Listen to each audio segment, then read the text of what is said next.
The Samsung Galaxy Z Fold 7 is the closest thing to a tech inflection point we have at the moment. It is by far the best large screen foldable ever made, super thin, super light, exquisitely made, undeniably powerful and full of AI smarts, and goes straight to the top of our list of the best foldable phones you can buy.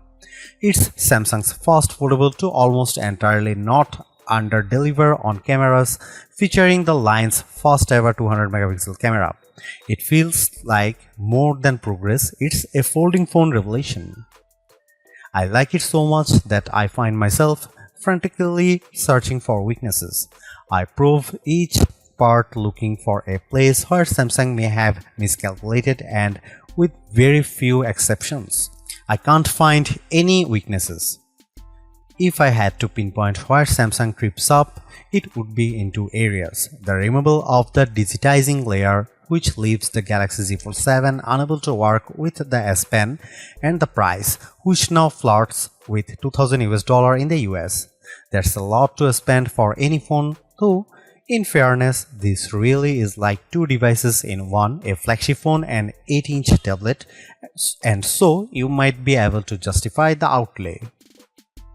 The Galaxy Z Fold 7 starts at $2000 which is $100 more than the previous model in the US. There is no price hike for buyers in the UK. The base model comes with 256GB of storage and 12GB of RAM at the time of reviewing. The Galaxy Z Fold 7 is on pre-order now and ships from July 25. It's available in blue shadow, silver shadow and jet black, plus a Samsung Online exclusive mint. Those prices make the Galaxy Z Fold 7 one of the most expensive foldables you can buy. In the US, it now costs $100 more than a similarly configured Google Pixel 9 Pro Fold. For instance, there will be deals especially for trade-ins, so look out for those. I agree, this is a lot to pay for a smartphone, but the Galaxy Z Fold 7 is not just a phone. It's also a tablet, yet so thin and light that someone glancing at in your hand might have no idea it's two-in-one. The question is, are you willing to pay more for something that is truly special? A wider and taller Z Fold means not one but two bigger screens. The cover display is now a 6.5-inch 21:9 display that is finally indistinguishable from a standard flagship phone display. Where the Galaxy Z Fold 6 has a 968 by 2376 resolution, the Z Fold 7 cover screen is an expansive 2520 by 1080 422 ppi 1 to 120Hz AMOLED 2x screen. It has a punch hole for the 10 megapixel selfie camera, but it does not feature an under the screen fingerprint reader that's integrated with the power button. It's a lovely, bright screen that's now wide enough to more easily accommodate a more usable virtual keyboard and fully serviceable when you don't want to unfold and use the main display. Like the cover display, the main display is larger this year. It's now an 8-inch display from the Galaxy Z Fold 6's 7.6 inches. It's also got more pixels, jumping from 2160 by 1856 to 2184 by 1968. It's still QXGA+ and supports the dynamic 1 to 120Hz refresh rate. While the display size now matches Apple's iPad mini, the 6th generation's mini's 8-inch screen has an aspect ratio of 3:2, while the Galaxy Z Fold 7 is now 5:6. This makes the Fold 7 more of a square as compared to the iPad's slightly rectangular display.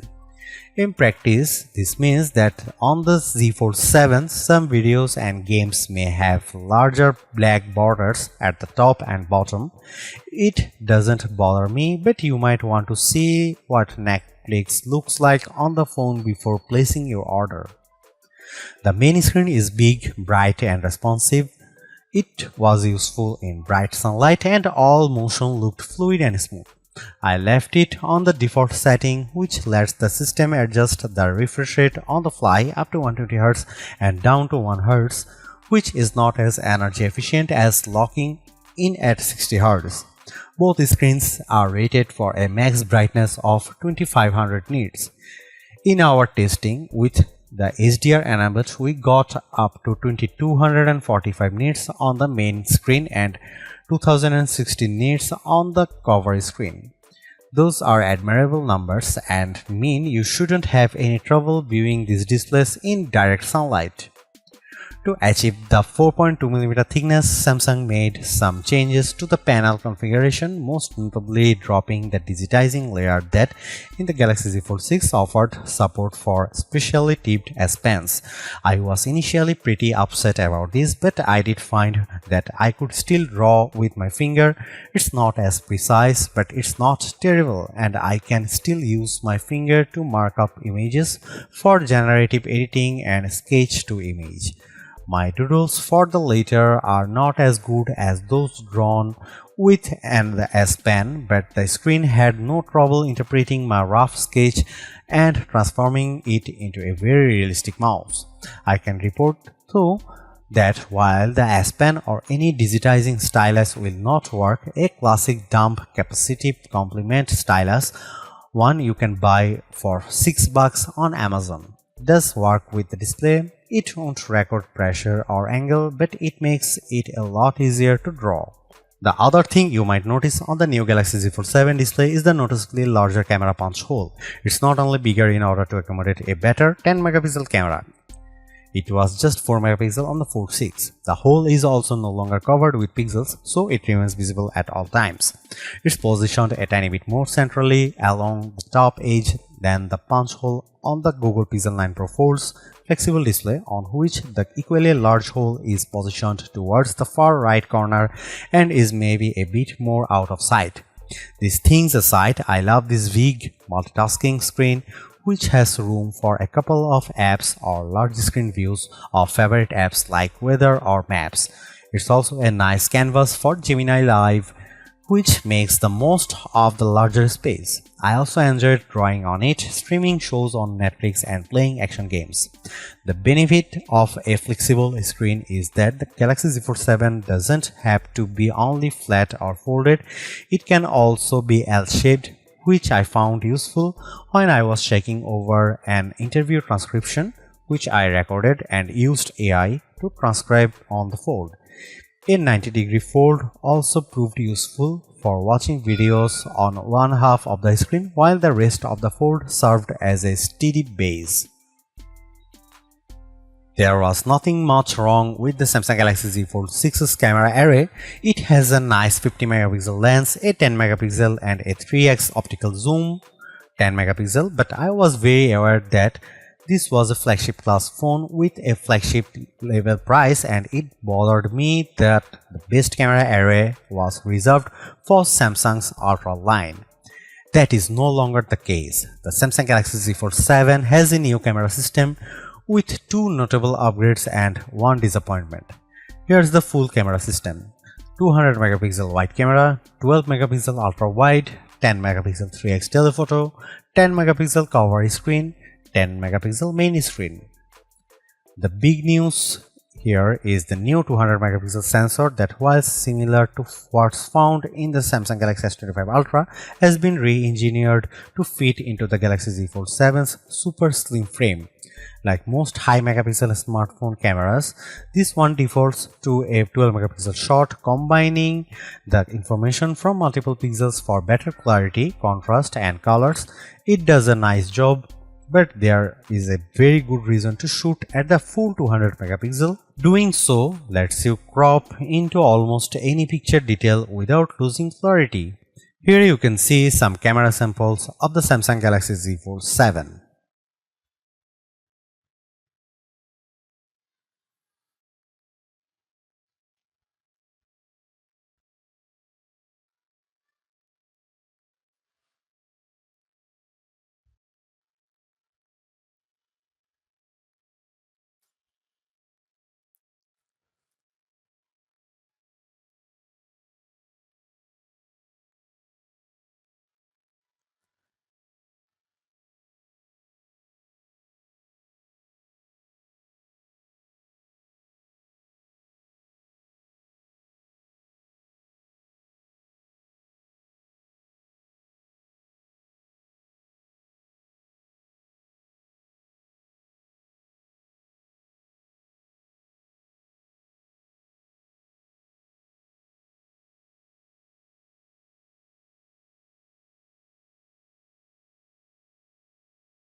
The Samsung Galaxy Z Fold 7 is so thin and light that combined with its larger cover screen, you could easily mistake it for a standard flagship.